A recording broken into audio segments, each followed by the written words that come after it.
Dominant Protector. Credit to the author. 5,171-5.2K.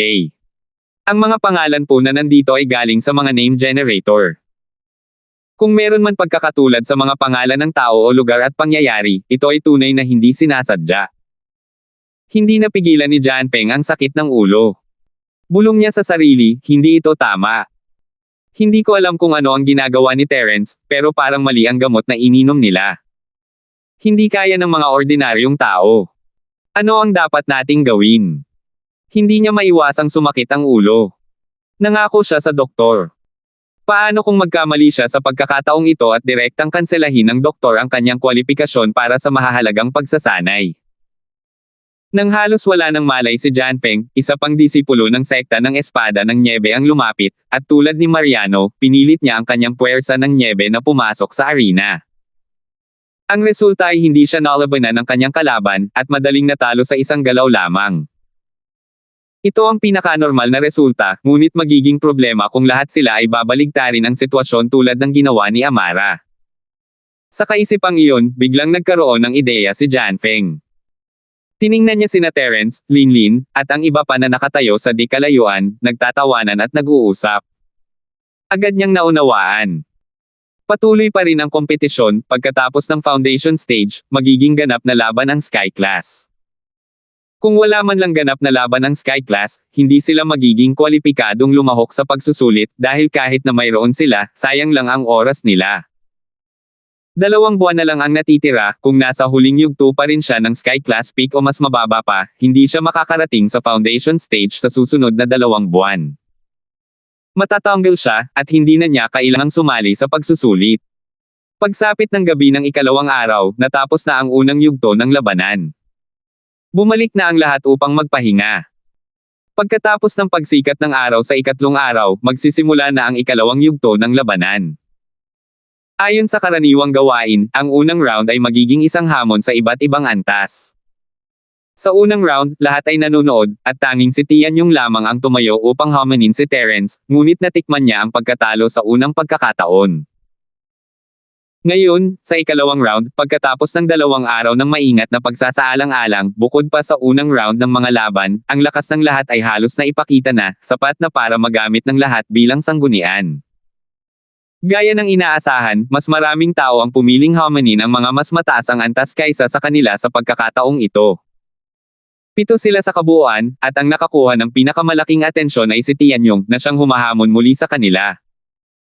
Bagamat natalo ang batang Panginoon ng sektang Libong Talon kay Terence noong nakaraan, walang duda tungkol sa lakas ng Libong Talon na lumilipad ng magkakasama. Sa grupo ng mga cultivator ng foundation stage, maliban kay Terence, wala nang iba pang katapat niya. Pinatunayan ng realidad na kahit hindi si Tianyong ang pinakawalang talo na tao sa larangan ng pagtatayo ng pundasyon, isa pa rin siya sa mga nangungunang nilalang. Ang perpektong eksperto sa pagtatayo ng pundasyon na kanyang nakalaban ay hindi maituturing na mahina, ngunit madali siyang napatay sa isang galaw lamang, at hindi na kayang lumaban pa. Kasabay noon, si Tianyong ang naging unang disipulo na kwalipikado para sa mga sinaunang pagsubok, habang ang natalo niyang perpektong disipulo sa pagtatatag ng foundation ang naging unang malas na taong natanggal. Sandaling nakita ang malungkot na anyo ng taong iyon, maraming tao ang nakaramdam ng kalungkutan. Isang marangal na cultivator ng foundation stage ang direktang natanggal ng ganoon lang, talagang nawala ng malay ang mga tao. Kung pag-uusapan ang lakas, ang taong ito ay hindi maituturing na mahina sa grupo ng mga Foundation Paragon. Kung hindi niya nakilala si Tianyong, malaki talaga ang tsansa niyang manalo ng 3 round laban sa ibang mga eksperto na kapantay niya. Siyempre, kung hindi naman ganoon kasama ang swerte niya. Nakakalungkot na walang kung sa mundong ito. Malayong malayo sa masama ang kanyang swerte. Malas lang talaga siya. Sa ilalim ng ganitong malupit na mga patakaran, imposibleng hindi siya maalis. Kahit gusto niyang sisihin ang isang tao, wala siyang masisisi. Ang tanging masisi niya lang ay ang kanyang sarili dahil sa pagiging malas niya para maging target ni Tianyong. Kapatid na, sa pagkakaalam ko, hindi ka madaling sumuko. Bakit hindi mo hinamon muli si Terence ngayon? Bakit mo pinili itong malambot na persimmon? Biglang lumapit si John Feng at nagtanong ng may kakaiba at mapang-uyam ng ngiti sa kanyang mukha. Lumingon ang lahat sa kanya. Maging si Reggie ay hindi maiwasang makinig ng mabuti. Sinadya pa nga niyang ipagpaliban ang susunod na labanan sa pagitan ng mga kaharian. Dama ko ang tingin ni Tianyong sa mga tao, at nang mapunta ang mga mata niya kay Terence, bahagyang tumango siya ng walang anumang pagkailang sa mukha. Saka lang niya sinabi ng walang pakialam, Kuya Zhu, mali ka. Nirerespeto niya ang bawat kalaban. Sa paningin ni, si Kuya Zon ay isang tunay na kalaban, hindi isang taong padalos-dalos. Ang kapatid na si Zon ay si Simon Zon, ang disipulo na natalo lang ni Tianyong sa isang galaw lamang. Bagamat tapat ang ekspresyon ni Tianyong nang sabihin niya ito, naramdaman ng lahat na sinasabi niya lamang ito para sa kapakanan ng panlabas na anyo. Maaaring maging isang mabigat na kalaban si Simon sa iba, ngunit para sa isang mapagmataas na anak ng langit tulad ni Tianyong, hindi masamang sabihin na isa siyang matako. Maging si Simon mismo ay ganoon din ang iniisip. Gaya ng inaasahan, isa siyang mapagkunwari. Ngumisi si Jianfeng sa kanyang puso, ngunit nanatiling hindi nagbabago ang kanyang ekspresyon. Sinabi niya ng may bahagyang ngiti, kapatid na, hindi mo pa nasasagot ang tanong ko, di ba? Dahil hindi ko matatalo si Kuya Linford. Ganoon lang ka-simple, hindi itinago ni Tianyong ang kanyang sagot. Ang labanan 2 araw na ang nakalipas ay nakapagdesisyon na kung sino ang mananalo. Sa ngayon, hindi pa siya ang kalaban ni Terence. Kahit na may pagmamalaki pa siya bilang batang pinuno ng sekta ng Thousand Blades, hindi niya magsisinungaling sa sarili pagdating sa mga ganitong bagay. Ah, talaga? Kung gayon bakit hindi ka lumapit at homanin ako? Matagal na kitang hinihintay. Nabigla ang lahat sa mga sinabi ni Jianfeng. Nagkatinginan ang lahat. Sina Jianfeng at Tianyong ay parehong hari sa yugto ng pagtatatag ng pundasyon.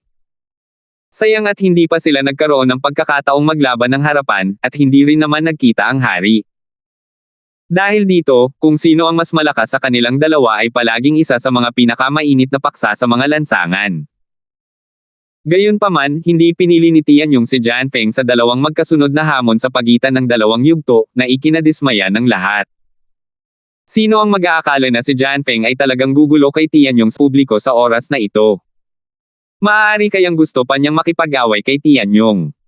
Kailangan ba yan? Tiningnan siya ni Tianyong nang may ngiti na hindi naman talaga isang ngiti. Hindi napigilan ng mga tao ang maghiyawan. Tila casual at ordinaryo lang ang sagot ni Tianyong, ngunit puno ito ng hindi masabi na kumpiyansa at paghamak.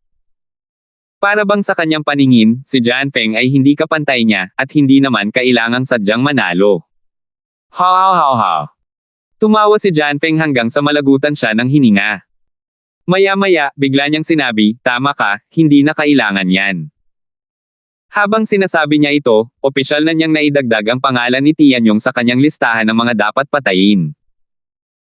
Bagamat medyo nakakaabala ang Thousand Flying Blades, isa lamang siyang eksperto sa tugatog ng huling yugto ng pagtatatag ng Foundation, habang siya ay nasa maagang yugto ng Golden Core. Malinaw kung sino ang mas malakas at kung sino ang mas mahina. Walang pakialam na ngumiti si Tianyong at hindi na siya pinansin pa. Wala rin siyang interes na panoorin ang ibang mga tao na nakikipagkompetensya. Pinili niyang tumalikod at umalis.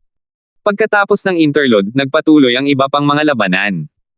Gayunpaman, wala sa natitirang 6 na tao ang nagtagumpay sa huli. Sa halip, 3 sa kanila ang malubhang nasugatan at nasa bingit ng kamatayan. Sa hitsura nito, kahit na mabuhay pa sila, kakailanganin pa rin nila ng hindi bababa sa 3 buwan para gumaling. Maaga silang natalo. 5,172. Ito ay isang malupit na hamon na sumasaklaw sa iba't ibang antas. Ito ay lubhang mahirap at mapanganib. Si Simon ay isang mabuting halimbawa. Lahat ng hamon ay tiyak na gagawin ang kanilang makakaya. Kapag nagkaroon sila ng pagkakataon, papatayin nila ang manok upang bigyan ng babala ang mga unggoy. Sa ganitong paraan lamang nila mapapalayo ang iba sa kanila at hindi sila maglakas loob na hamanin sila. Pagkatapos ng 7 labanan, malapit nang ipahayag ni Reggie ang ikalawang round ng regular na tunggalian nang tumayo si Jianfeng at sinabing, paumanhin, tiyuhin Zin sa larangan ng digmaan, ngunit may kailangan akong sabihin sa lahat, kung sakaling may mga taong gagamit ng marumi at kasuklam-suklam na paraan para paglaruan kaming lahat. Ano ang gusto mong sabihin? Pinilit ni Reggie ang sarili na manatiling matyaga habang malamig na sumisinghot.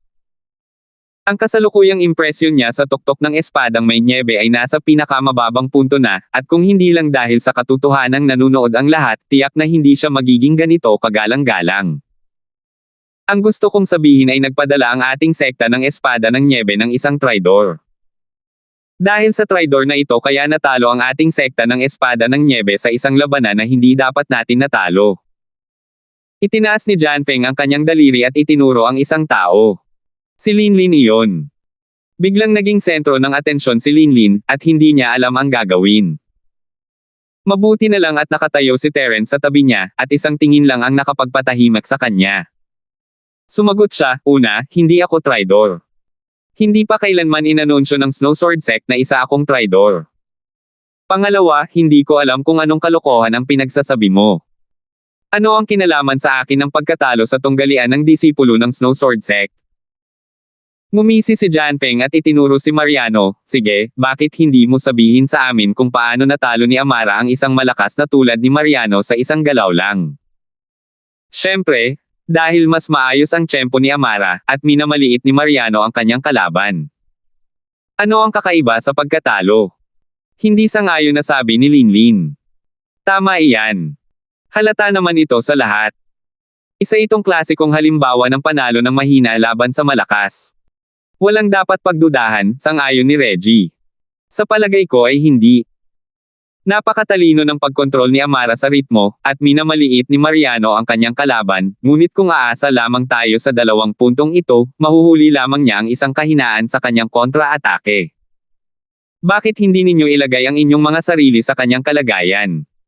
Kung kayo ang nakakuha ng pagkakataong ito, magagawa ba ninyong gawing tagumpay ang pagkatalo sa isang galaw lamang? Tanong ni Jianfeng. Nang marinig ang kanyang mga salita, natigilan ang lahat saglit bago sabay-sabay na umiling. Nang ilabas ni Mariano ang kanyang puwersa ng nyebe, ang malakas na epekto ng pagpigil ay totoo. Kahit na magpakita siya ng isang kapintasan, magiging kasing hirap ito ng pag-akyat sa langit upang talunin siya sa isang galaw. Kung tutuusin, si Amara ay isang mortal lamang nakaka-rating lamang sa foundation stage. Kumunat ang noo ni Reggie. Ayaw niyang sumang-ayon, pero may katuturan naman ang mga sinabi ni Jianfeng. Kahit siya ay hindi makapaniwala kung paano binaligtad ni Amara ang sitwasyon. Kaya, sa tingin ko kailangan kong magtanong muli, paano natalo ni Amara si Mariano sa isang galaw lamang sa ganoong nga sitwasyon? Hindi kailangan ni Jianfeng ang sagot ni Linlin dahil mayroon naman siyang sarili. Agad niyang itinuro si Linlin at sinabing, iisa lang ang dahilan. Nagpadala ang Snow Sword Sect ng isang traidor na nagsabi sa kalaban ng lahat tungkol sa paraan ng mental cultivation ng Snow Sword Sect. Hindi napigilan ni Terence ang matawa rito, talagang makapal ang balat nitong si Jianfeng. Isa na siyang alipors ng Central, pero tinawag pa rin niya si Linlin na traidor sa publiko. Kakatwa talaga siya. Anong ebidensya ang mayroon ka? Mahinang sabi ni Reggie. Sa puntong ito, kailangan na niyang ituloy ang pag-uusap. Kung hindi, magiging kapabayaan niya ito sa tungkulin bilang tiyuhin ng hukbo na namumuno sa pangkat. Gayunpaman, hindi siya maaaring basta-basta sumunod sa kagustuhan ni Jianfeng. Maliban na lang kung makapagpakita si Jianfeng ng matibay na ebidensya, kung hindi, isa lamang itong walang basang haka-haka. Ang atake ni Amara na nagpabago sa takbo ng labanan ay nagkataong tumama sa mahalagang bahagi ng daloy ng Chinese Snowkill, at iyon ang dahilan kung bakit niya nagawa iyon. Hindi naman maaaring nagkataon lang iyon, di ba? Nakangising sabi ni Jianfeng. Magkakaiba ang paraan ng mental cultivation ng bawat pangunahing sekta, at ang paraan ng pag-ikot ng kanilang Xinchi ay ganap ding magkakaiba. At bawat galaw at bawat estilo ng sirkulasyon ng Xinchi ay may ganap na magkakaibang diin, kaya ang mga mingmen ng bawat galaw ay ganap na magkakaiba. Tulad ng estilo ng pagpatay sa nyebe, kapag ginagawa ang galaw na ito, ang lalamunan ang pinakamahalagang mingmen ng sirkulasyon ng Xinchi. Hanggat malakas na tinatamaan ng isang tao ang lalamunan, kahit mahina ang lakas ng isang tao, madaling matatalo ng isang galaw ang kalaban. Nakatingin lang si Reggie kay Terence, umaasang lalapit si Terence at pabulaanan siya. Tutal, may katuturan naman ang mga sinabi ni Jianfeng. Medyo malayong mangyari ang pagsasabing nagkataon lang ang huling galaw ni Amara. Wala ka nang masasabi ngayon, di ba? Kung hindi dahil sa traidor na si Linlin, kung hindi niya ibinunyag ang teknik ng ating sekta at ang Mingmen, paano mananalo si Amara laban kay Mariano gamit ang kanyang maliit na lakas? Kaya, matibay ang ebidensya, si Linlin ang traidor, at umasa si Amara sa kanya para baguhin ang sitwasyon. Hinampis ni Janfeng ang bakal habang mainit pa ang bakal at gumawa ng pangwakas na desisyon. Sa puntong ito, ang mga tingin ng lahat kina Amara at Linlin ay puno ng puot. Bagamat tila walang kinalaman ang bagay na ito sa kanila, naapektuhan nito ang pagiging patas ng kompetisyon. Kung gusto pa rin ni Reggie na pagtakpan sila, magagalit ito sa masa. Teka lang, ang mga galaw ni Amara ay talagang perpektong panlaban sa iyong sekta ng Snow Sword, pero hindi ba't sobra na para isisi kay Linlin sa ilang salita lang?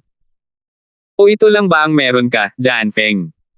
Wala ka ng ibang maisip na posibilidad, at napunta ka na sa dead end na ito. Sa kabilang banda, mahinahong ngumiti si Terence. Anong sinabi mo? Natigilan si Janfeng sandali, pagkatapos ay agad siyang nagalit at sinabing, mayroong hindi mapabubulaan ang ebidensya at gusto mo pa ring magreklamo. May mukha ka pa rin bang magsabi na may hindi mapabubulaan ang ebidensya? Nakangising sabi ni Terence, kung ganoon nga, gusto kitang tanungin.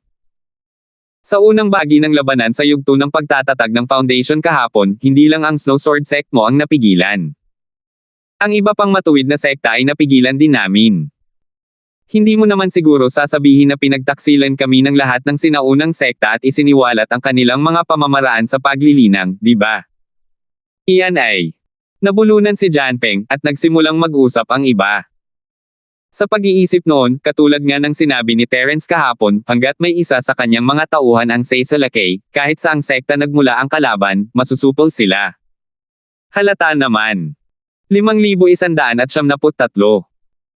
Matapos mabilawkan sandali, sinubukang magpaliwanag ni Janfeng, hindi pareho iyon. Ang ibang mga sekta ay nagpapakita lamang ng kanilang pagtitimpi sa panlabas na anyo. Kahit na hindi nila alam ang paraan ng paglilinang ng isip at ang mga Mingmen, basta't ginagamit nila ang tamang estratehiya, hindi ito mahirap gawin. Pero iba si Mariano. Malinaw na nahuli ang kanyang mga Mingmen, kaya tiyak na may isang taong nagsabi sa kanya. Walang duda tungkol dito. Ah, talaga.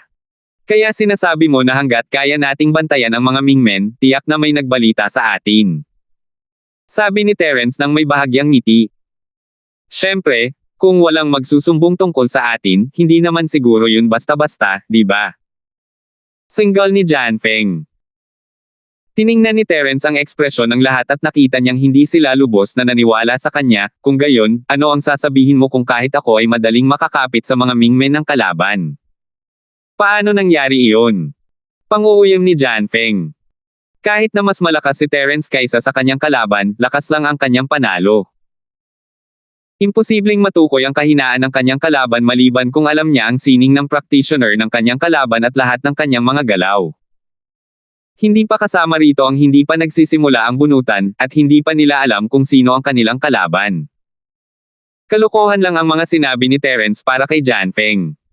Sige, kung gayon ay idilat mo ng malaki ang iyong mga mata at manood. Maaari ka nang magsalita pagkatapos mo, bahagyang ngumiti si Terence. Mabuti. Pero ito muna ang sasabihin ko, kung hindi mo kayang bantayan ang vital signs ng kalaban mo mamaya, para ka na lang umaamin ng hindi mo man lang sinusubukan. Iminumungkahi kung ay disqualify natin sina Linlin at Amara sa kompetisyon. Marshal Uncle Zin, hindi naman kalabisan yan, di ba? Agad na sabi ni Janfeng. Tumingin si Reggie kay Terence at tumango sa harap ng lahat.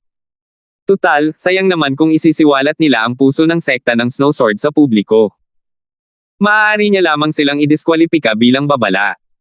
Sige, simulan na natin, casual na sabi ni Terence. Sige, sabi niya. Agad na sinimulan ni Reggie ang pag-host ng mga laban sa pagitan ng mga disipulo ng Peak Foundation Stage. Kasama sina Terence at Janfeng, orihinal na 8 disipulo ng Peak Foundation Stage, ngunit dahil sa tagumpay ni Tianyong sa Cross Realm Challenge at maagang pagkatalo ni Simon, 7 tao na lamang ang natitira.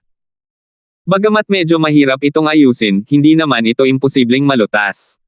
Ito ay walang iba kundi ang pagpili sa mga bakanting disipulo at paggawa sa kanila bilang mga prioridad na kalahok sa susunod na round. Kung hawantong ito sa hindi sapat na bilang ng mga laban, kung hindi man, magkakaroon ng make-up match mamaya.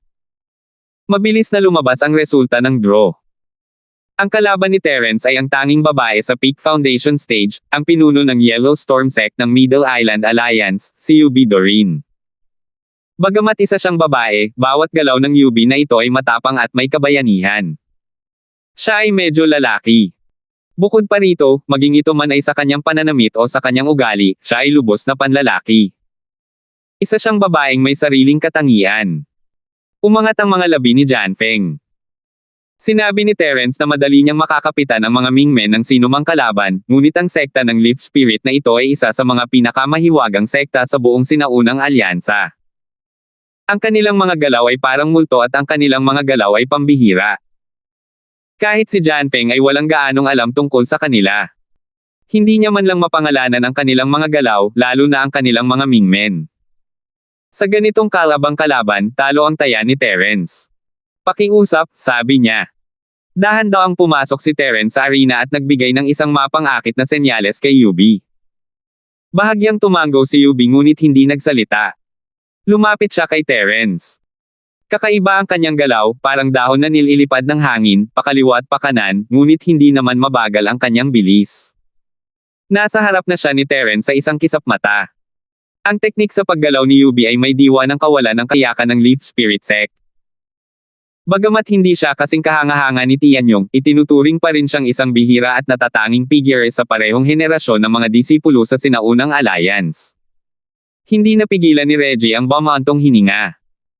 Bagamat ang mga disipulo ng Foundation stage ay hindi ang mapagpasyang kapangyarihan ng sinaunang alliance, kinakatawan nila ang kinabukasan ng bawat sinaunang sekta.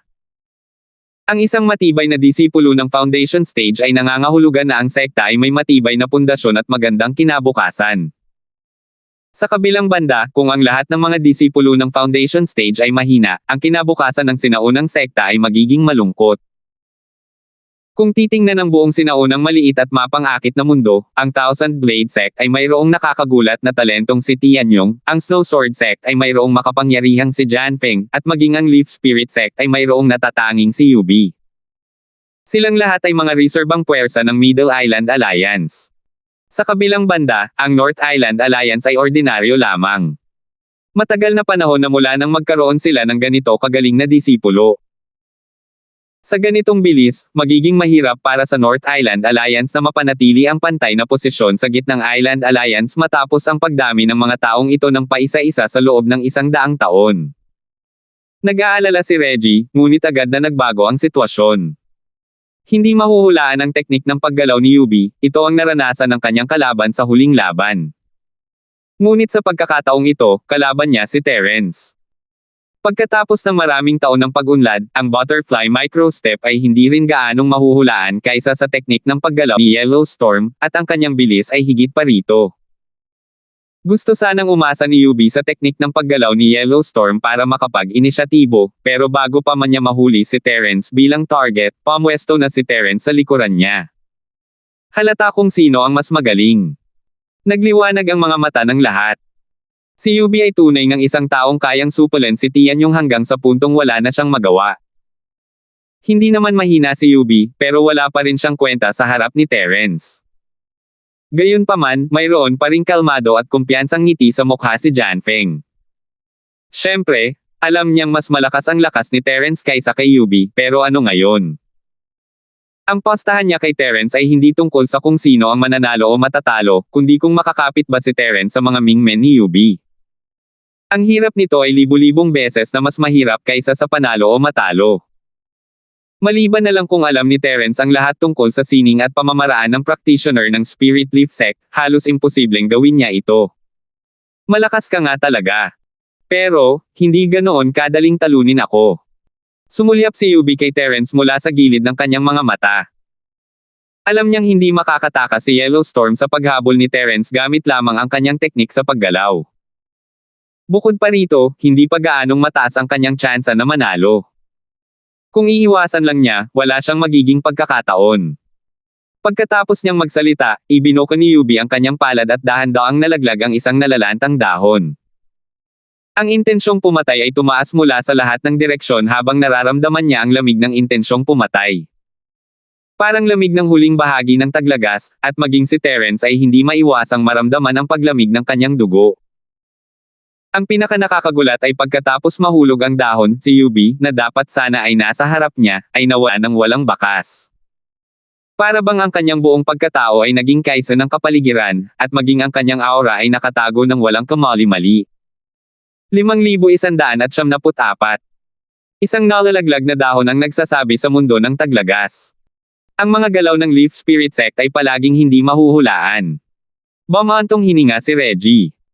Ang mga nalalaglag na dahon sa taglagas ay maituturing na isa sa ilang mga natatanging galaw ng Spirit Leaf Sect. Hindi dahil ang galaw na ito ang pinakamalakas, kundi dahil ito ang pinakakilalang galaw. Tumango ang lahat bilang pagsang-ayon. Bagamat hindi ang Spirit Leaf Sect ang pinakamalakas na sinaunang sekta, isa talaga ito sa pinakamalalim at misteryosong sinaunang sekta. Matagal na itong matatag na sumasakop sa posisyon ng isa sa 10 maliliit na sekta, kaya hindi maliit na bagay ang lakas at pundasyon nito. Mahinahon lang ang Spirit Leaf Sect, kaya hindi nito binibigyan ang mga tao ng pakiramdam na kasing lakas at kapansin-pansin ito ng Snow Sword Sect. Nagagawa niya talagang itago ang kanyang sarili sa pamamagitan lamang ng pag-asa sa kanyang intent realm nang walang kahit isang kapintasan. Ang Yubi na ito ay talagang kahanga-hanga. Nagniningning ang mga mata ni Aliyah. Ganoon din ang naramdaman ng lahat, ipinaliwanag na sa kanila ni Terence ang mga sining at pamamaraan ng Spirit Leaf Sect dati, pero lahat sila ay nalilito. Tutal, ibang-iba ang Spirit Leaf Sect sa ibang mga sekta, bawat galaw ay nakatuon sa layunin, at maliban kung maranasan nila mismo ito, hindi nila ito maiintindihan kahit gaano pa karami ang ipaliwanag ni Terence. Pero ngayong nakita na nila ito mismo, mas naunawaan na ng lahat ang tinatawag na artistikong konsepto ng Spirit Leaf Sect.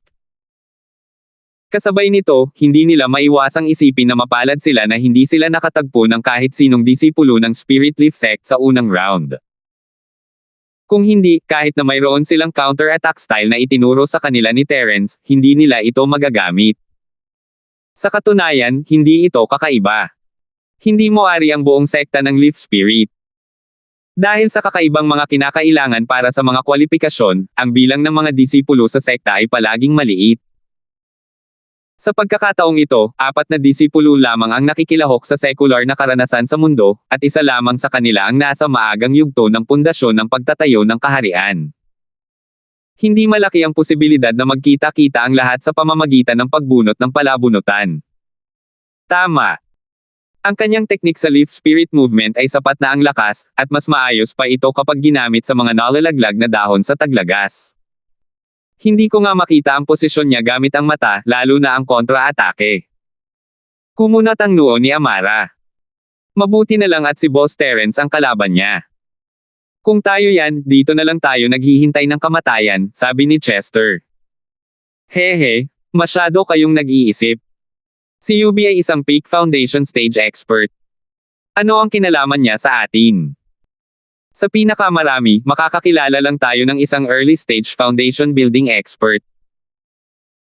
Kahit na lahat tayo ay mga disipulo ng Spirit Leaf Sect, imposibleng makultivate nila ang mga nalalaglag na dahon sa taglagas ng ganito kataas, di ba? Hindi napigilan ni Brian ang pagtawa. Totoo yan. Nagkatinginan ang lahat at ngumiti. Habang nag-uusap ang lahat, si Yubi, na gumamit ng teknik na, mga nalalaglag na dahon sa taglagas, para itago ang sarili, ay sa wakas ay handa ng kumilos. Tutal, hindi naman ito isang teknik na hindi nakikita. Kapag ang kanyang kalaban ay ganap ng nakapag-adjust sa intent realm na ito, natural na madali nilang matutuklasan ang kanyang mga bakas. Kailangan niyang tapusin ang labanang ito bago iyon. Kung hindi, lahat ng kanyang pagsisikap ay magiging walang kabuluhan. Gayunpaman, bago pa man siya makagalaw, biglang sumugod si Terence nang walang anumang babala gamit ang isang kamay na parang kutsilyo. Mahinang sinabi niya, tigil na tayo rito. Nalito ang mga tao sa labas ng arena. Ilang sandali pa, bigla silang natauhan. Bawat isa sa kanila ay namangha. Lumabas na hindi umalis si Yubi mula simula hanggang katapusan. Tunay ngang isinama niya ang sarili sa nakapalibot na kapaligiran sa pamamagitan ng paggamit ng mga nalalaglag na dahon sa taglagas. Gayunpaman, hindi siya gumawa ng anumang hindi kinakailangang paggalaw. Tahimik lamang siyang nanatili sa kanyang kinatatayuan, naghihintay ng pinakamagandang pagkakataon na sumugod. Dapat sabihin na ito ay isang napakatalinong pagpili. Mas mainam na manatiling tahimik kaysa gumalaw. Sa ganitong paraan, hindi lamang niya mababawasan ang mga kapintasan, kundi maaari rin itong makipagtulungan sa artistikong konsepto ng mga nalalaglag na dahon sa taglagas upang lalong maging hindi komportable ang kalaban. Dahil matapos matuklasan na nawala na ang bakas ng kanyang katawan, ang unang reaksyon ng isang normal na tao ay tiyak na hindi mag-iisip na siya ay nasa parehong lugar pa rin, at hindi namamalayang itatanggi ang opsyong ito. Sa kasamaang palad, ang kanyang kalaban ay si Terence. Kahit na ang mga nalalaglag na dahon sa taglagas ay makapagtago mula sa lahat, hindi ito makapagtago mula sa espiritu ni Terence, na higit pa sa kanilang antas. Nagulat agad si Yubi. Hindi niya maiwasang magpakita ng mapait na ngiti sa kanyang mukha. Walang magawa niyang sinabi, tulad ng inaasahan sa isang taong kayang talunin si Tianyong. Natalo ako. Ang resultang ito ay higit pa sa inaasahan ng lahat. Akala nila kahit manalo si Terence, kailangan pa rin niyang dumaan sa isang mahirap na labanan tulad ng naranasan niya kay Tianyong noong isang araw. Hindi nila inaasahan na matatapos ito ng ganito kabilis, at natapos na ang labanan bago pa man magkaroon ng pagkakataon ang dalawa na maglaban. Tumanggo si Terence at humarap kay Janfeng, ano pa ang sasabihin mo? Anong ibig mong sabihin? May problema ba sa utak mo? Nanalo ka lang laban kay Yubi. Hindi mo man lang inagaw ang mga mingmen niya. Pero, may lakas pa rin ng loob kang maging proud sa harap ko. Nakangising sabi ni Janfeng. Ganoon ba? Tanong ni Terence nang may bahagyang ngiti, ang isang kamay niya ay nasa posisyon pa rin na parang kutsilyo, nakaturo sa baywang ni Yubi. Mali ka. Kahit nagtataka ako kung paano niya nalaman, ang mga mingmen ko pala ang itinuturo niya. Biglang bumukas ang bibig ni Yubi.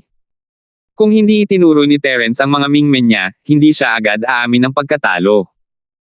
Kahit papaano ay susubukan niyang lumaban. Medyo nagulat si Terence, hindi naman pangunahing sekreto ang mingmen, pero isa pa rin itong sekretong lubos para sa bawat sekta. Madali lang silang makontrol ng mga tagalabas kung ipapaalam nila sa lahat. Siyempre, bawat galaw ang pinakamahalagang depensa. Kahit alam mo kung nasaan ito, mahirap itong atakihin. Parang alam mo lang kung aling bahagi ng katawan ng isang tao ang nakamamatay. Hindi ka maaaring umatake kahit saan mo gusto, pero kailangan mong magkaroon ng lakas para gawin ito. Anong sinabi mo? Agad na nanigas ang ekspresyon ni Janfeng.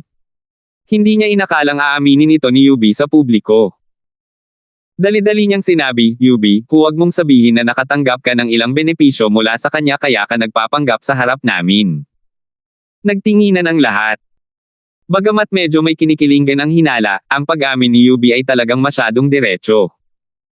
Hindi nakakapagtaka na gumamit ang iba ng mga teorya ng pagsasabuatan upang mag-isip-isip. Ang pinto ng buhay ay hindi isang sikreto na walang nakakaalam. Hanggat isa kang senior member ng sinaunang alliance, sa palagay ko ay hindi ito dapat maging mahirap para sa iyo na malaman. Bukod pa rito, kailan pa naging ganito kasuklam-suklam ang ating sekta ng espiritu ng dahon? Walang pakialam na sabi ni Yubi. Narinig ko na ito dati. Ang sakong ng baywang ni Achilles ay tila ang mingmen ng mga nalalaglag na dahon sa taglagas. Tumanggo si Reggie. Tulad ng sinabi ni Yubi, hindi ito isang ganap na sekreto. Lalo na't ang mga nalalaglag na dahon sa taglagas ang pinakakilalang signature move ng sekta ng Leaf Spirit at matagal ng lubusang sinaliksik. Hindi ito itinuturing na isang sekreto sa mga nakatataas sa sinaunang alliance, at maging si Reggie ay may narinig ng bumanggit nito noon. 5,175. Ang utak ng isang tao ay natutukoy ng kanyang posisyon. Si Terence ay miyembro rin ng paaralan ninyo sa Qingyan, kaya tiyak na papanig sa kanya si Marshal Uncle Zin, kaya maaaring hindi ka panipaniwala ang mga sinasabi mo, argumento ni Janfeng. Kalokohan. Ang lakas ng loob mong pagdudahan ang matandang ito. Agad na nagalit si Reggie. Malinaw na pinuprovoke siya ng Janfeng na ito. Kung hindi lang dahil sa katayuan niya bilang Martial Uncle Master na namumuno sa team, naturuan na sana niya ng leksyon ang lalaking ito. Sa sandaling ito, si Wooking, na nakatayo sa gilid, ay biglang nagsabi, nabalitaan ko rin na ang mingmen ng mga nalalaglag na dahon sa taglagas ay talagang nasa malambot na tadyang sa baywang. P*K. Muntik nang mabuga ni Janfeng ang dugo. Kaya niyang makipagtalo kay Reggie, pero hindi niya basta-basta pwedeng baliwalain ang mga sinabi ni Wooking. Tutal, isa rin naman si Wooking sa mga katulad niya. Habang nakatingin sa walang ekspresyong mukha ni Wooking, hiniling ni Janfeng na sana ay makipagtalo na lang siya agad sa lalaking ito. Sa kasamaang palad, wala siyang lakas o kumpiyansa para gawin iyon. Tutal, kung pag-uusapan ang katayuan, mas mataas si Wooking sa kanya, maging ito man ay sa sekta ng espada ng Niebe o sa puso ng sekta. Kaya, tanging ang nagawa niya lang ay manahimik dahil sa sama ng loob. Wala ka nang sasabihin ngayon, di ba? Bahagyang ngumiti si Terence. Matagal na walang imak si Janfeng. Sa puntong ito, kahit ano pa ang sabihin niya, mawawalan ito ng saysay. Tanging ngumisi lang ang nagawa niya para ipakita ang kanyang pagsang-ayon. Hoy, kailan mo itatago itong kamay mo? Bigla ring sumanghal si Yubi. Nahihiya ang reaksyon ni Terence, nasa baywang pa rin ni Yubi ang kamay niya. Lalaki siya, pero babae pa rin. Maganda rin ang babae. Mabilis niyang binawi ang kamay niya at ngumiti ng may paghingi ng tawad, pasensya na. Kung ibang babae lang iyon, tiyak na mahihiya sila sa sitwasyong ito. Gayunpaman, tila walang pakialam si Yubi dito. Sa halip, nagtanong siya ng may pagtataka, paano mo nalaman ang tungkol sa Mingmen move, ang mga nalalaglag na dahon sa taglagas? Hindi nakakaiba para kay Terence at sa iba pa na malaman ang mga galaw ng mga Mingmen ng sekta ng espada ng Niebe, tutal, naroon si Linlin. Pero ngayon, kahit ang kanyang sekta ng espiritu ng dahon ay alam na alam ito ng buong puso, medyo hindi ka panipaniwala ito. Tutal, si Terence ay mula sa secular na mundo. Hindi naman kakaiba. Siya ang lolo amang-ama ng ating sekta ng Berdeng Ulap sa North Island. Normal lang sa kanya na malaman ang sitwasyon ng mga sinaunang sekta, paliwanag ni Reggie. Ganoon ba? Naghihinalang tumingin si Yubi kay Terence, ngunit hindi nagsalita. Pagkatapos ng maliit na insidenteng ito, nagpatuloy ang kompetisyon. Kaka-reject lang ni Terence kay Janfeng, at agad siyang tumalikod at ipinakita ang kanyang kapangyarihan sa kompetisyon, tinalo ang kanyang kalaban hanggang sa mamatay sa isang galaw lamang. Malinaw na ginagamit niya ang kanyang kalaban bilang punching bag. Sa ganitong paraan, may isa pang disipulo na malubhang nasugatan, at 6 na tao na lamang ang natitira. Ngunit inaasahan na ito, habang tumatagal ang kompetisyon, lalo lamang lalala ang sitwasyong ito. Mabilis na natapos ang kompetisyon ng mga disipulo ng Great Circle ng Foundation Building Stage, oras na para sa mga disipulo ng peak ng huling yugto ng Foundation Building Stage. Bagamat ang pinakasikat na kinatawan, si Tianyong, ay nakakuha na ng karapatang lumahok sa trial kanina, marami pa ring dapat abangan sa grupong ito ng mga laban. Sa kanila, ang pinakanakakapukaw ng pansin ay walang iba kundi si Linlin, na nakalusot sa kalagitnaan ng huling round. Nagkataon naman na ang kalaban ni Linlin sa pagkakataong ito ay si Marduk, isang disipulo ng Green Cloud School sa North Island. Bagamat hindi siya ang senior brother na namumuno sa koponan dahil kay Reggie, siya pa rin ang pinakamalakas sa lahat ng mga disipulo mula sa Green Cloud School sa North Island. Hindi mapigilan ni Reggie ang umiling habang nakatingin kay Marduk, na malamig na nakatayo sa harap niya. Kahit na ang senior martial brother ng kabilang sect ay hindi isang henyong disipulo, karamihan sa kanila ay nasa rurok ng huling bahagi ng foundation stage. Siya ay ibang-iba sa isa mula sa sarili niyang Green Cloud Sect, na mukhang ordinaryo at hindi kapansin-pansin kahit na nasa rurok ng huling bahagi ng foundation stage. Paano niya ito matatanggap? Sana hindi mapahiya ng lalaking ito ang Green Cloud School sa Beidao. Napatawa ng mapait si Reggie sa sarili. Nanalo si Marduk sa huling round, pero maliit lang ang lamang niya laban sa isang mahinang kalaban. Hindi talaga kasiya siya ang resultang ito. Siya ang numero 1 disipulo ng Green Cloud School sa North Island. Kung hindi siya manalo ng 3 rounds at matatanggal, nakakahiya talaga. Kahit si Reggie, ang martial uncle na nangunguna sa team, ay mapapahiya. Lalo na ngayon. Bagamat ikalawang round pa lang, ang kalaban niya ay si Linlin na kakapasok pa lang sa susunod na round. Malayo pa sa matibay ang lakas nito. Sa makatuwirang paraan, madali niya itong matatalo. Kung matatalo pa siya pagkatapos noon, hindi lang siya magiging katatawanan, kundi magiging madilim din ang kinabukasan niya. Pakiusap, sabi niya. Napakaseryoso ng ekspresyon ni Marduk. Sa paningin ng iba, isa lamang itong ordinaryong labanan. Kung sasabihin man na espesyal ito, malamang dahil ito sa lamig. Iilan lamang ang makakaramdam ng napakalaking pressure na bumabalot sa kanya. Kahit si Reggie ay nag-aalala lamang na masisira niya ang reputasyon ng sekta. Siya lamang mismo ang nakakaalam kung gaano kalaki ang pressure na iyon. Para sa kanya, ito ay isang labanan na magtatakda ng kanyang kinabukasan at kapalaran. Ito ay isang mahalagang labanan na hindi niya maaaring matalo. Pakiusap, sabi niya. Bahagyang natigilan si Linlin.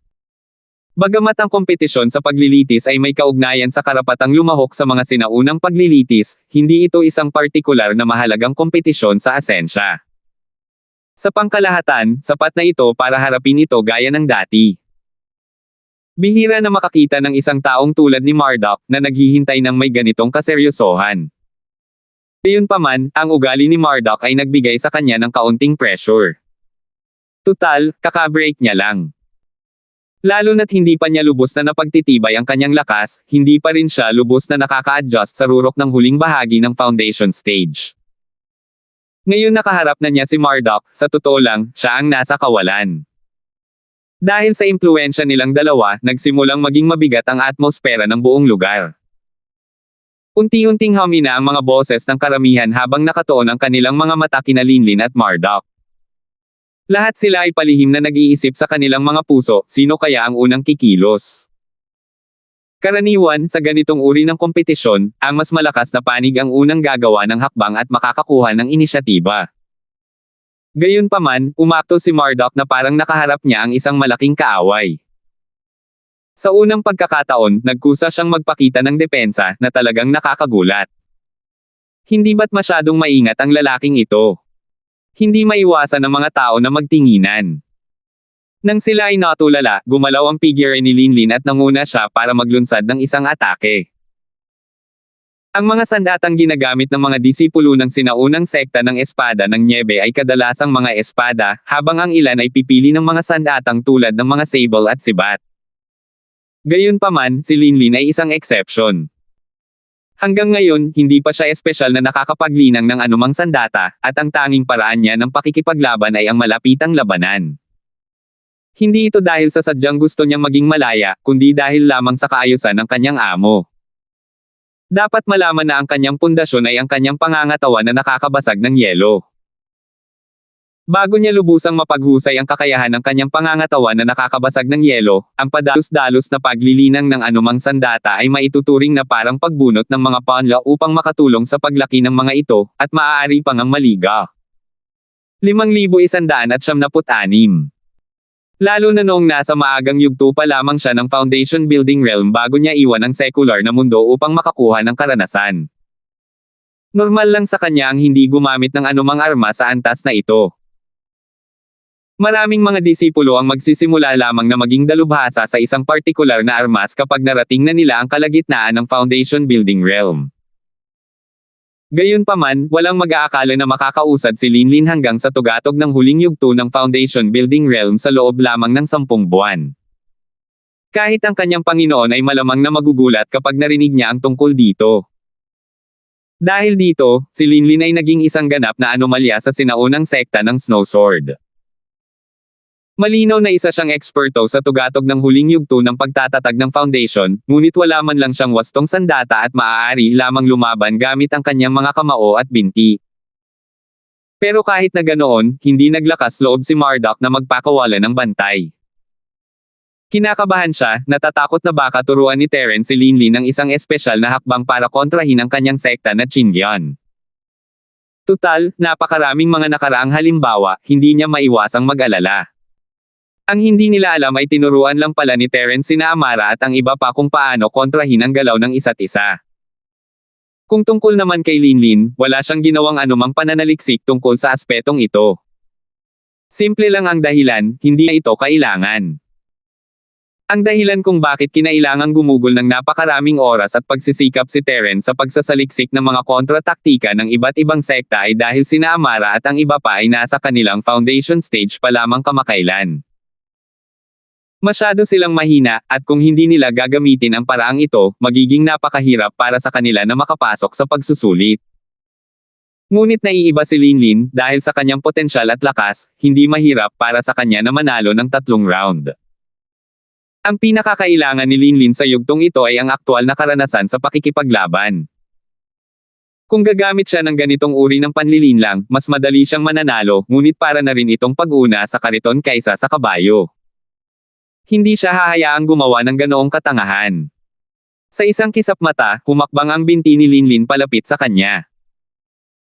Hindi namamalayang umiwas si Marduk Paatros, ngunit agad niyang napagtanto na ang kanyang kalaban ay isang disipulo ng sekta ng mga espada ng Nyebe.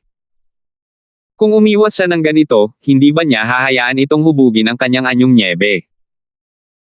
Bagamat ginamit niya si Amara bilang halimbawa, hindi siya sigurado kung kaya niyang gayahin ang estratehiya ni Amara. Tutal, kung walang wastong pagsasanay, hindi gagana ang estratehiyang ito. Kung hindi mag-iingat ang isang tao, madali silang mapapahamak. Bukod pa rito, si Linlin ay kasabwat ng grupo ni Amara, kaya tiyak na handa na siya. Gumanti si Marduk at agad na nagsimulang gumanti ng atake. Ano man ang mangyari, hindi niya maaaring hayaang magpatuloy ang momentum ni Linlin, kung hindi ay mapapahamak siya ng husto. AI. Bumantong hininga si Reggie nang walang magawa. Ang kanyang tugon ay malinaw na naiiba kaysa dati. Si Marduk ay nasa tugatog ng huling yugto ng pagtatatag ng foundation, at mas malakas kaysa kina Amara at sa iba pa.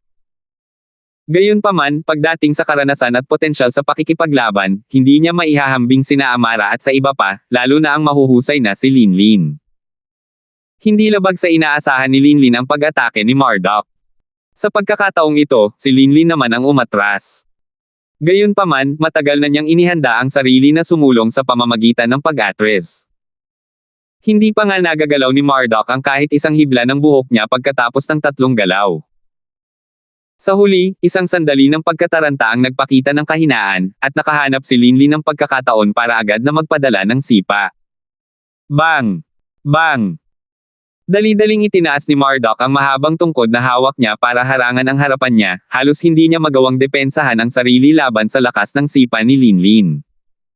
Sa kasamaang palad, tumama pa rin ito sa dibdib niya.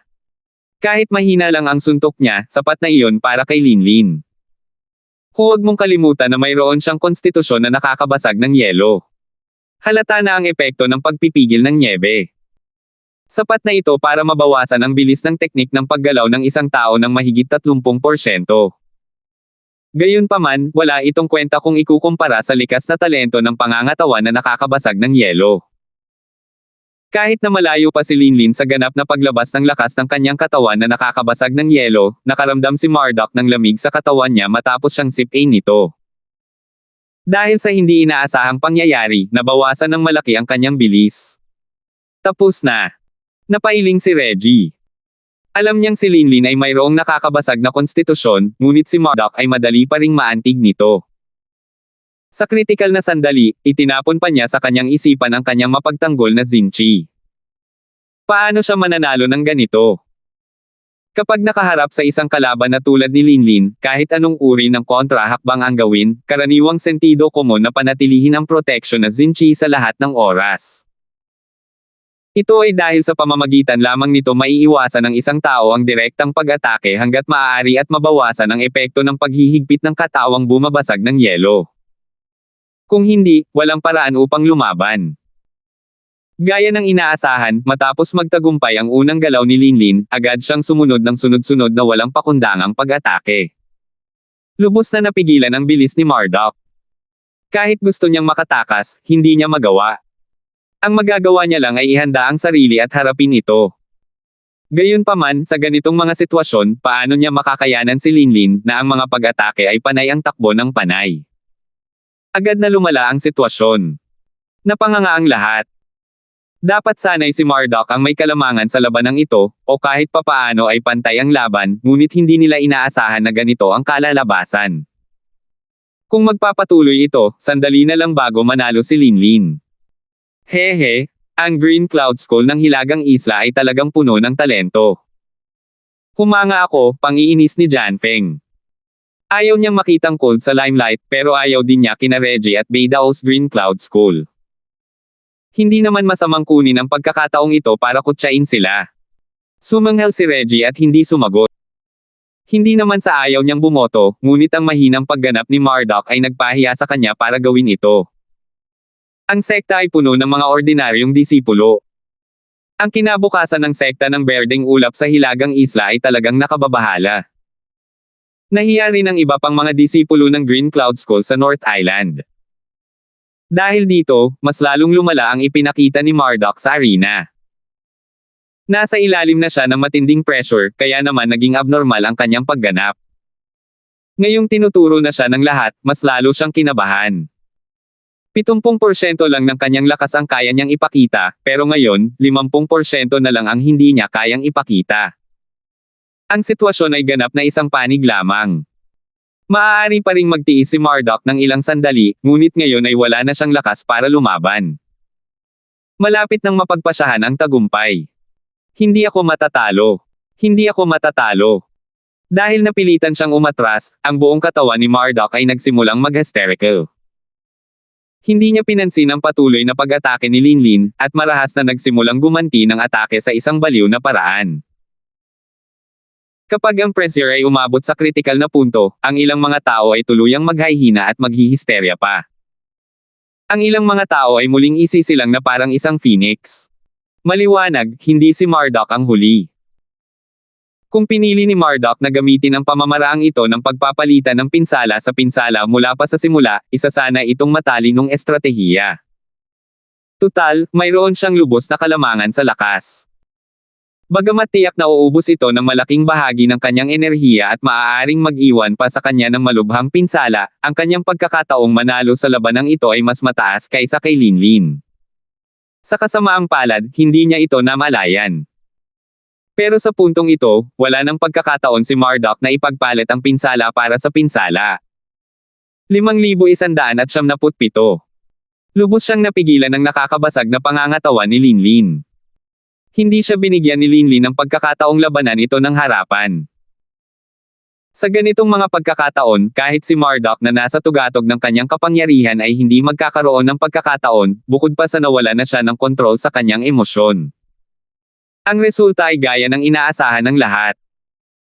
Ang mga hysterical at baliw na kontra-atake ni Marduk ay hindi lamang nabigong baguhin ang sitwasyon para sa kanya, mas lalo lamang nitong pinagaan ang loob ni Linlin, na lalong nagpabilis sa kanyang pagkatalo. Hindi nakapagsalita sina Reggie at ang iba pang mga disipulo ng Green Cloud School. Hindi naman talaga mahuhusay na disipulo si Marduk, pero isa siyang matatag na tao noon pa man. Bihira siyang magpakitang gilas. Ngayon, napakasama ng ipinakita niyang pagganap kaya wala na siyang silbi. Nakakahiya talaga iyon. Flop. Muling pinalipad si Marduk ng isang malamig na sipa. Matagal siyang nagpumiglas, hindi makabangon. Ang isang normal na tao sa kanyang sitwasyon ay pipiliin ng sumuko. Hindi si Marduk ang tipo ng tao na kakapit hanggang sa huli. Gayunpaman, siya ay tinamaan ng husto na halos mawala ang kanyang kaluluwa. Bukod sa ilang hindi malay na paggalaw, tuluyan na niyang nakalimutan ang tungkol sa pagsuko. Nang makita ang kalagayan ni Marduk, hindi napigilan ni Linlin na kumunat ang kanyang noo. Wala siyang relasyon sa kanyang kalaban noon o ngayon, kaya natural lang na gusto niyang tumigil kapag kayanan niya. Hindi niya kailanman naisip na maging malupit. Gayunpaman, tumanggi pa rin si Marduk na aminin ang pagkatalo, kaya't maaari na lamang siyang magpatuloy sa pakikipaglaban hanggang sa aminin ng kalaban ang pagkatalo o kaya'y mawala ng malay. Hindi inaasahan, nang akmang papatayin na siya ni Linlin nang mawala ng malay, biglang nanigas ang buong katawan niya. Nagsimulang mag-iba ang aura sa paligid niya. Ang hindi maipaliwanag na aura ay lihim na ikinagulat ng mga nakapaligid. Hindi lang iyon, naramdaman pa ng mga tao na pamilyar ang eksenang ito. Hindi kaya. Si Terence ang unang nag-react, hindi alam kung tatawa o iiyak. Uulitin ng babaeng ito ang eksenang bigla siyang nakalusot. Mabilis ding nag-react ang ibang mga taong naroon. Isa-isa silang nagkatinginan at gulat na napasigaw, makakalusot na naman siya. Hindi ba't kakalusot lang niya noong isang araw? Anong nangyayari? Isang breakthrough kada laban. Totoo ba yan? Maging si Janfeng ay natulala. Sa huling round, nalampasan na niya ang huling yugto hanggang sa tugatog ng huling yugto ng Foundation Building Realm. Sa pagkakataong ito, kung magiging maayos ang lahat, malampasan niya ang tugatog ng huling yugto hanggang sa perpektong yugto ng Foundation Building Realm. Hindi ba't masyadong eksaherado ang bilis ng pag-unlad na ito? Ang hindi niya alam ay nakainom na si Linlin ng ilang Supreme Grade Foundation Level Golden Pills ni Terence noong nag-e-ensayo ito ilang buwan na ang nakalilipas. Bagamat hindi siya agad nakapag-epekto, mayroon pa palang malaking hindi natunaw na epekto ng medisina sa katawan niya. Kung normal na cultivation lang ito, maaaring abutin ng ilang buwan bago tuluyang mailabas ang kapangyarihang panggamot. Ngunit ngayon, nagkataon lang na nasa oras na ito para sa trial competition.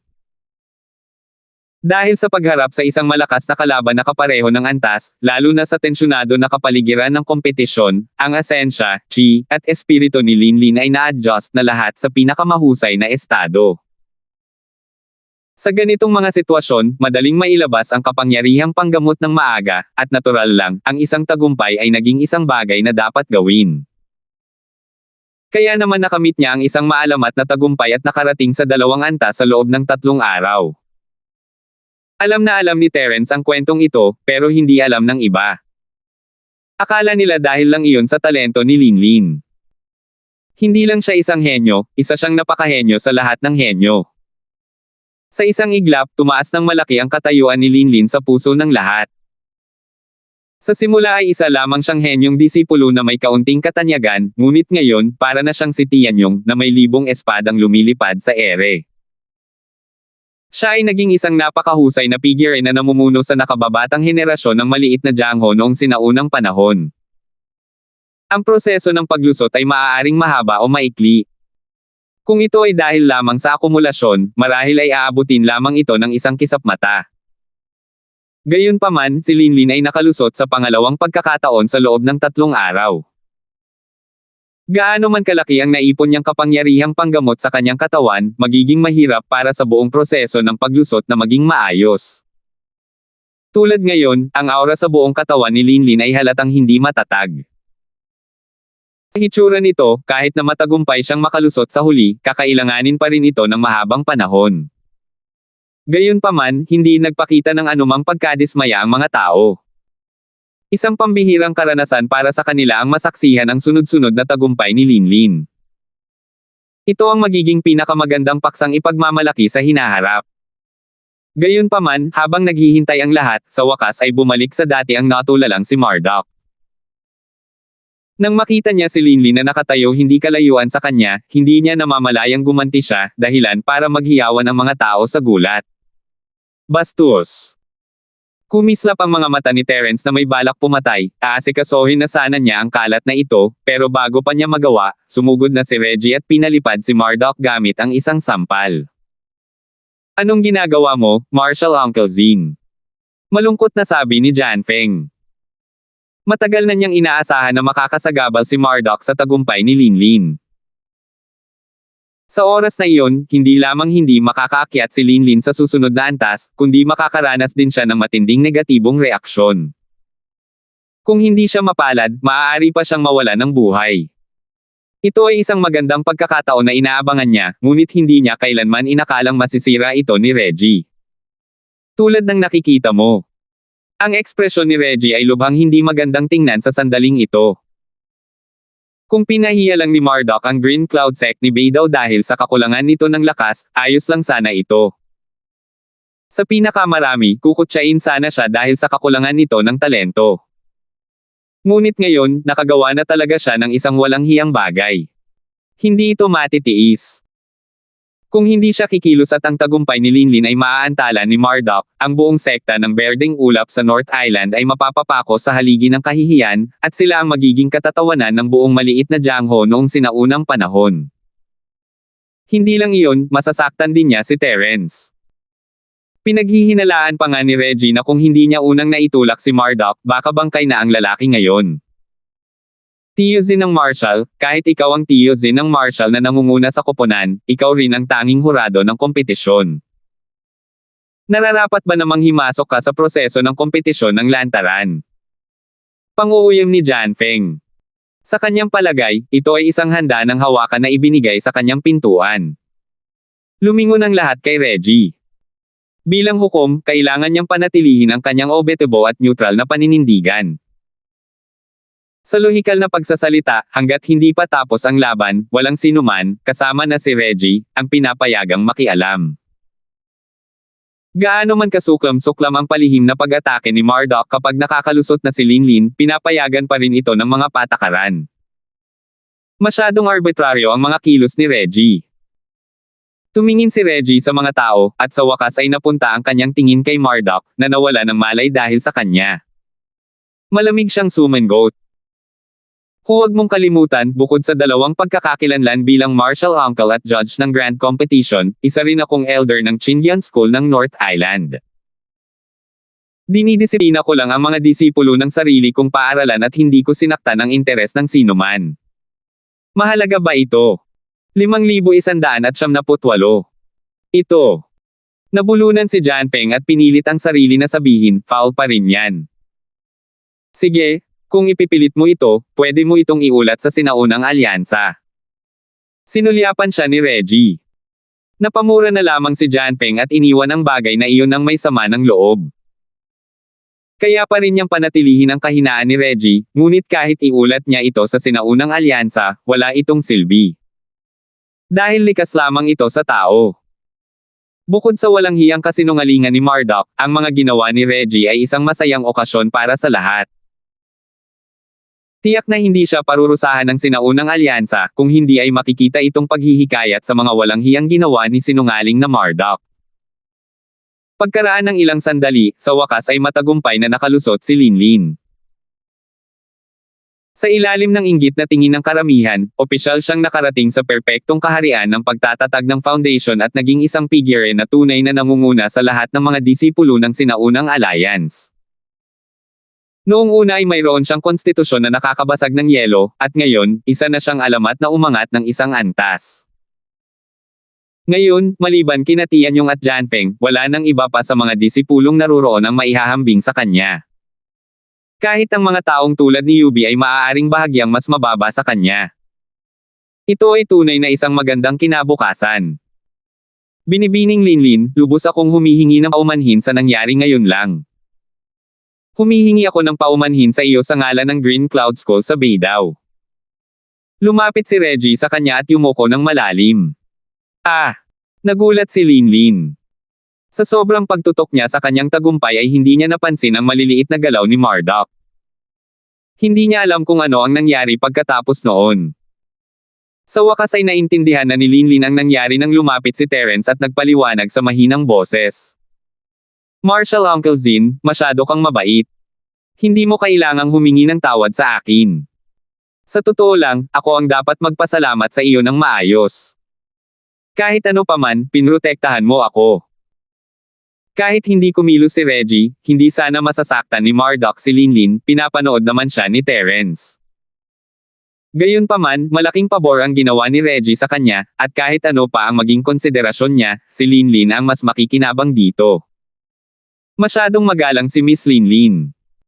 Iyon ang dapat gawin ng matandang ito. Ngumiti ng mapait si Reggie at tumango kay Terence bago ibinalita na magpapatuloy ang kompetisyon. Walang nangyari sa natitirang bahagi ng kompetisyon. Pagkalipas ng isang araw, pagkakataon na naman ng mga nasa maagang foundation stage. Sa pagkakataong ito, karamihan sa mga tao ay nakapasa ng walang anumang aberya. Pagkatapos ng unang round, malinaw na masanay na ang lahat sa maagang foundation stage. Mas komportable na rin sila sa mga kontragalaw na itinuro sa kanila ni Terence. Mas panatag sila kapag nakaharap nila ang isang kalaban sa maagang foundation stage na kapareho ng antas. Sa pagkakataong ito, bukod sa mga taong nakabunot ng sarili nilang panalo, si Aliyah na lang ang natalo. Pinili niya si Brian Bai sa unang round, at kahit mukhang medyo swerte siya, sa totoo lang ay dehado siya.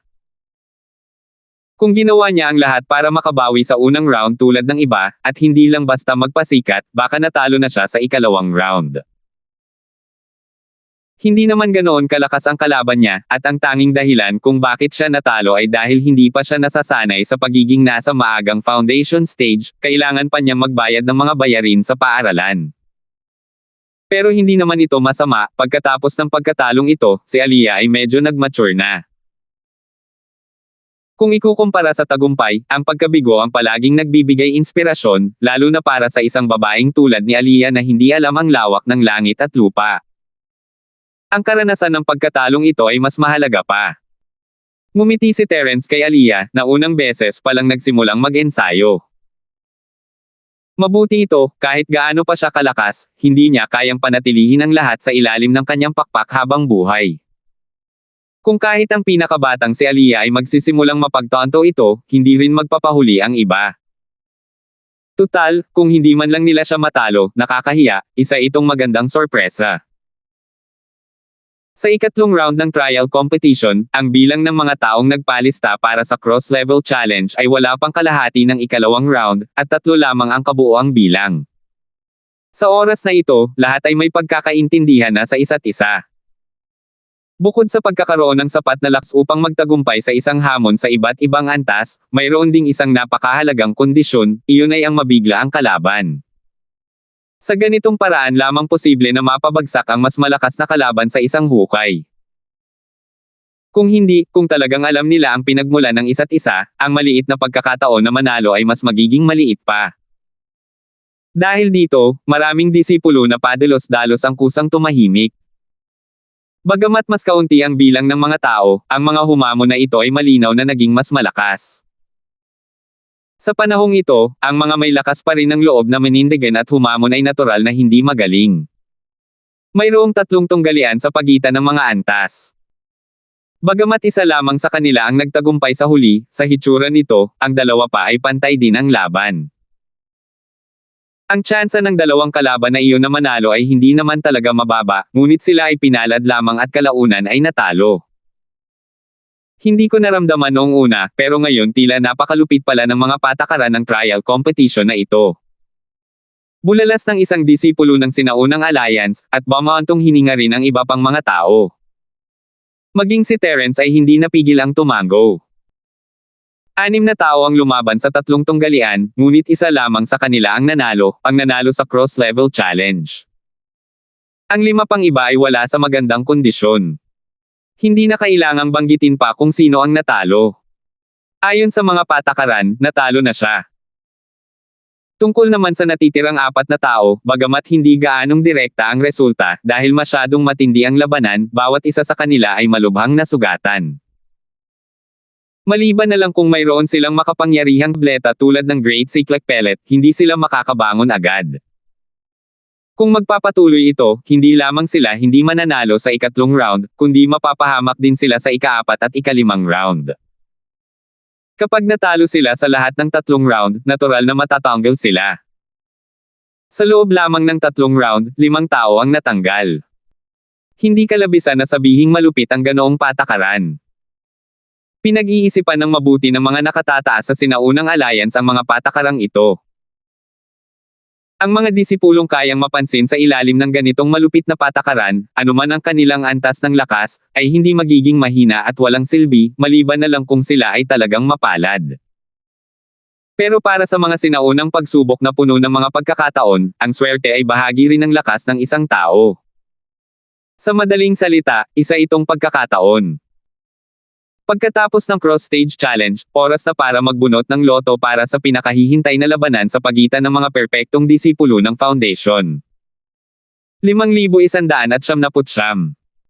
Dahil sa tagumpay ni Linlin, ang bilang ng mga disipulo ng Great Circle ng foundation stage ay muling bumalik sa 8.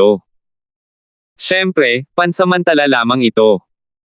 Alam ng lahat na ang ganitong uri ng kompetisyon ay magiging mas matindi habang tumatagal, at ang posibilidad na masugitan at mawala ng mga tao ay mas malaki rin. Agad na nagsimulang magpalabunutan si Reggie para sa lahat, at inaabangan ito ng lahat.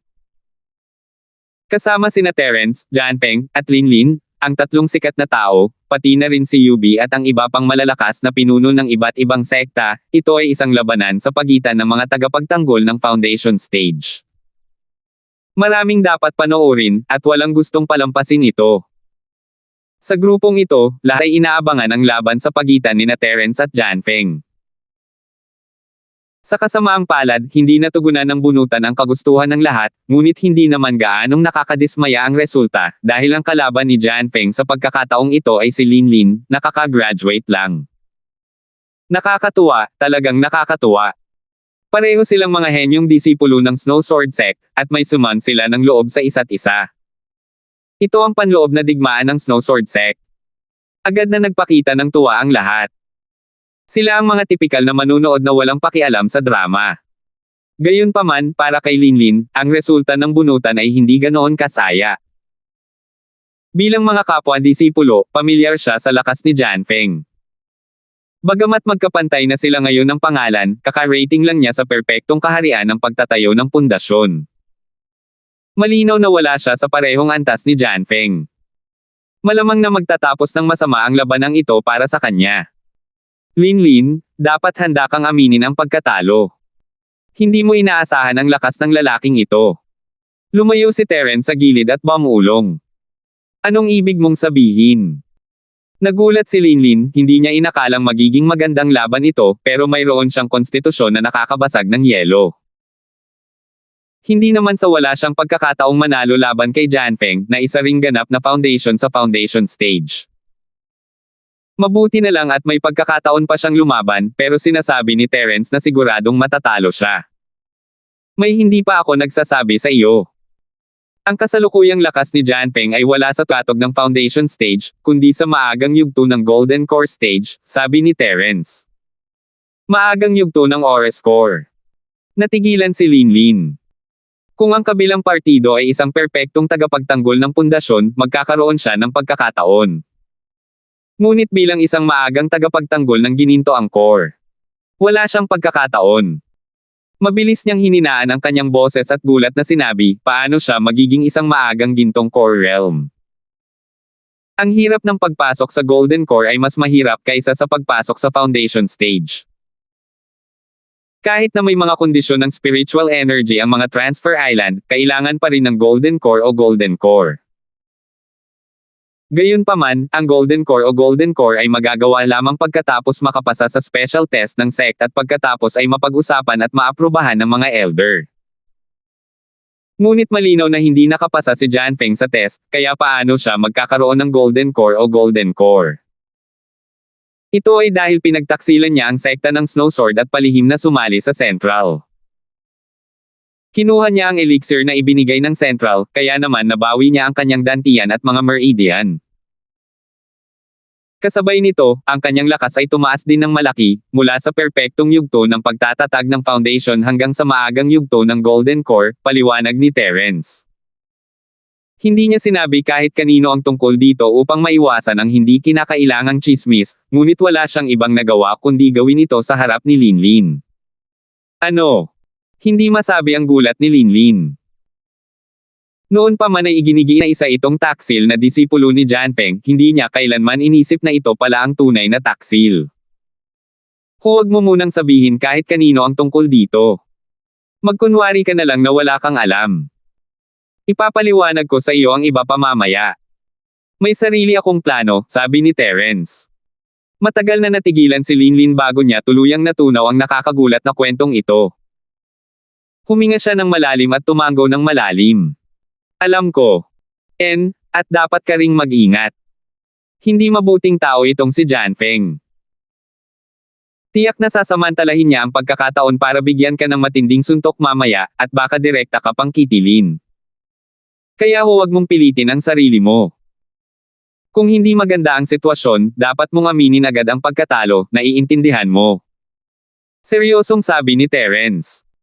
Alam niya na gagawin ni Janfeng ang lahat para saktan siya.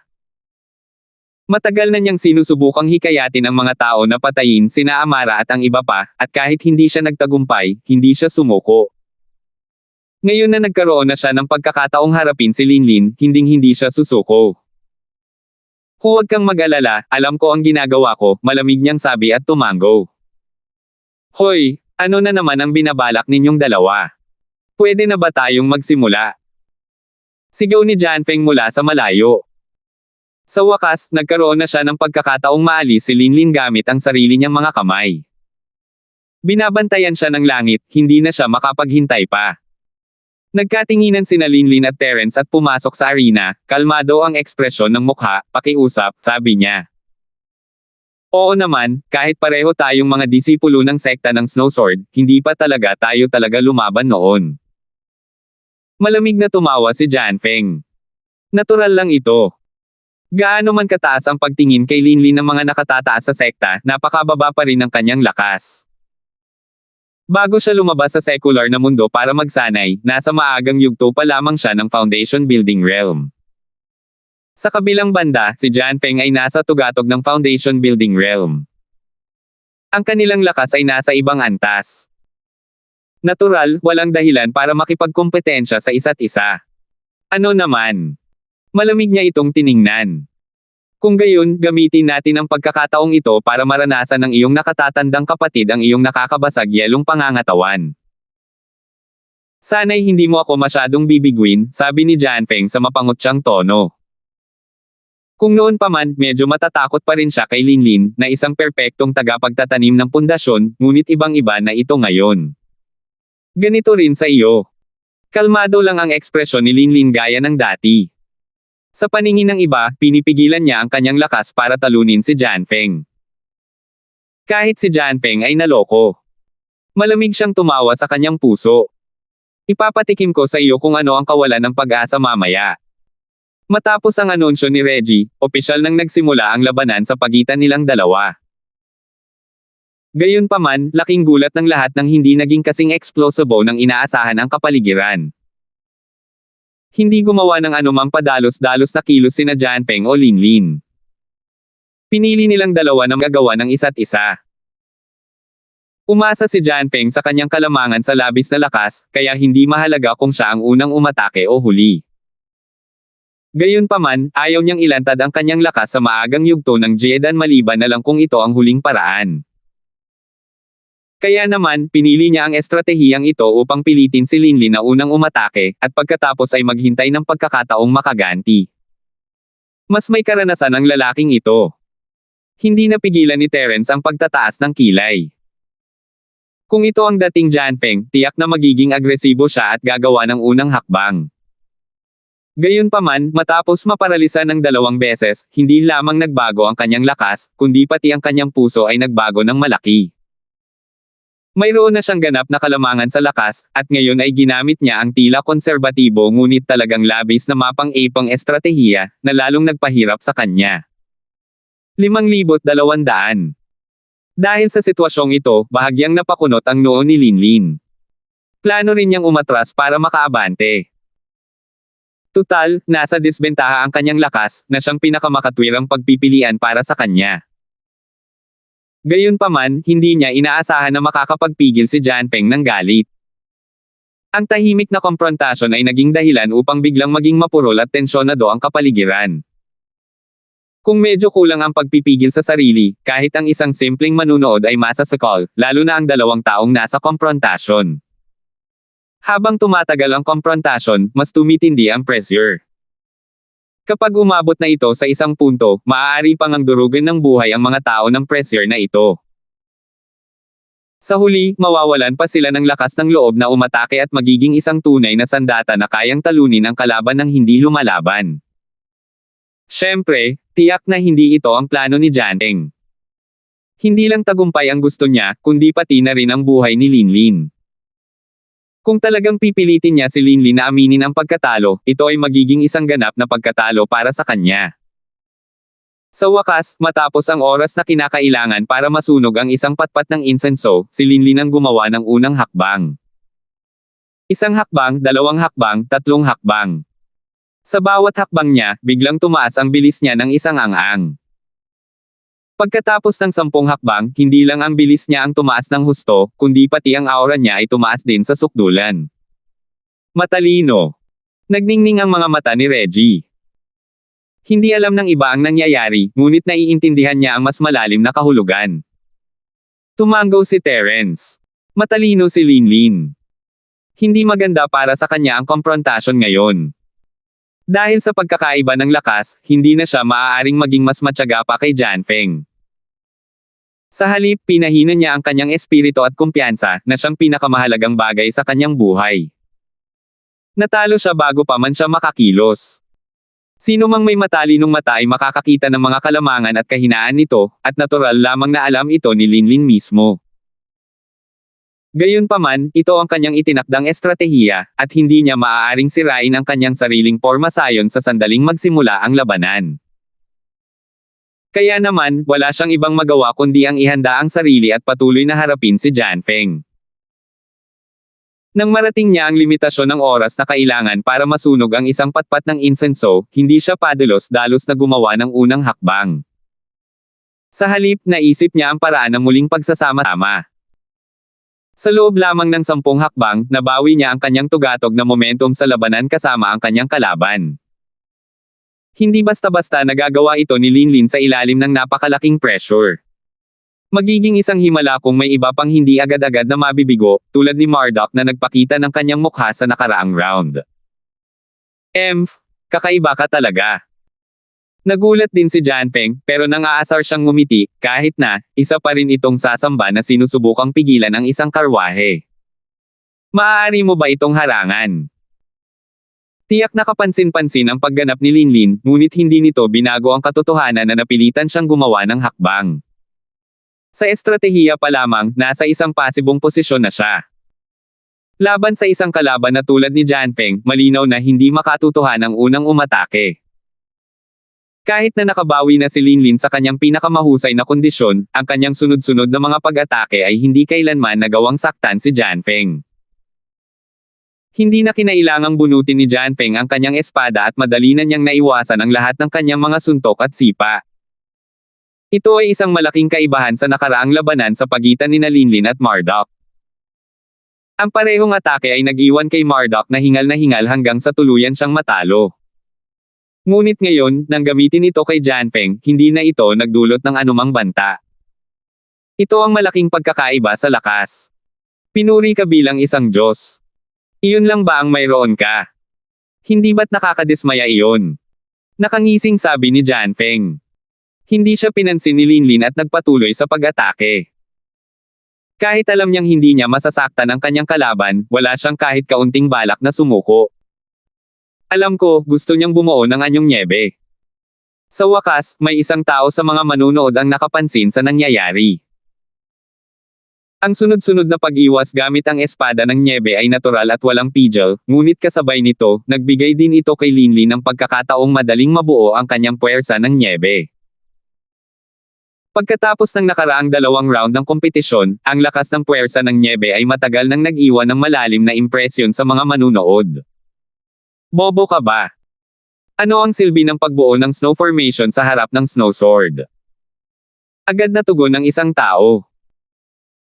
Pagdating sa pagkontrol sa puwersa ng nyebe, tiyak na mas may karanasan si Janfeng kaysa kay Linlin. Ang paggamit ng puwersa ng nyebe laban sa iba ay kapaki-pakinabang, ngunit ang paggamit nito laban kay Janfeng ay parang pagpapakitang gilas ng palako sa harap ng isang eksperto. Maaari pa nga niyang buhatin ang isang bato at ihulog ito ng nakapaa. Tama. Isa pa, si Linlin ay may katawang parang nabasag na yelo. Bakit pa niya kailangang pagigihan ang utak niya para bumuo ng puwersa ng nyebe? Sigaw naman ng iba.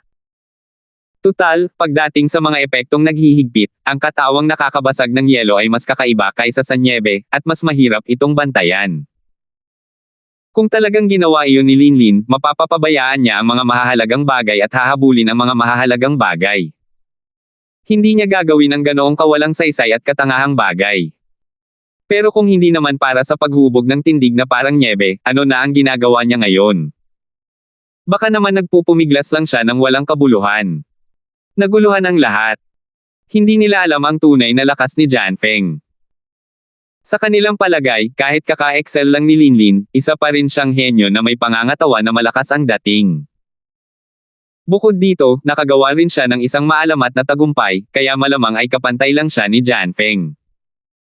Kahit na medyo humina ang lakas ni Linlin, hindi naman dapat masyadong malaki ang pagkakaiba. Hindi naman siguro ito kasing walang silbi nang nangyari sa eksena, kung saan hindi niya man lang mahawakan ang sulok ng damit ni Snow Sword, di ba?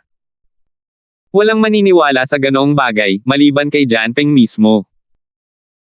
Bagamat hindi pa niya lubos na naipapakita ang kanyang tunay na lakas bilang isang maagang Golden Core Cultivator, hindi pa rin siya maihahambing sa isang ordinaryong kumpletong Foundation Stage Disciple.